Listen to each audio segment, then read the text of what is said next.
what is like the definition of the Antichrist? I know it's not really the devil or a demon or something, but it's like the spirit of the Antichrist.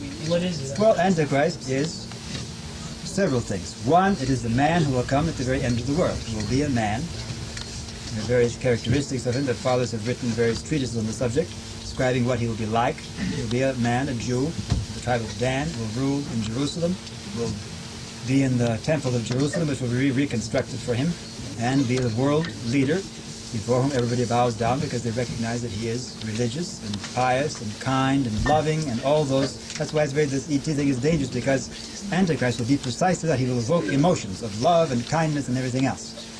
But it will be on the basis of some kind of weird thing that is not worshiping the true God, but eventually worshiping him. So he's a man who will come at the end of the world, and when he is finally destroyed, the whole world comes to its end. But besides that, St. John says there are many antichrists. Because everyone who participates in this spirit of, well, first of all, as St. John in one of his epistles defines it, denying that Christ has come in the flesh. This is the spirit of Antichrist. And so everyone who does that partakes in this spirit. And we can see in the world today there is a spirit of Antichrist, going against Christ, against the church.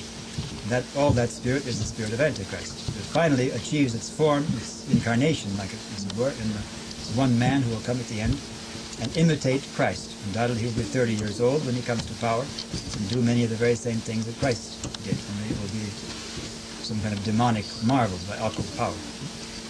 So he's an anti means actually in place of Christ. It means both against Christ and in place of Christ, a substitute Christ, for those who do not know who Christ is.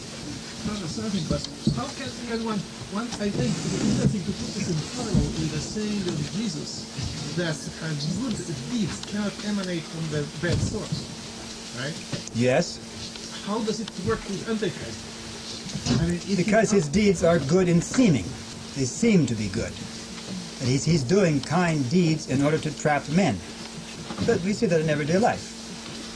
That when you use some kind of thing which evokes love, when you use kindness in order to trick somebody into doing something for you, then it becomes, in itself, it might be good, and somebody outside might even become instructed by seeing that. But the man in his intent is doing evil.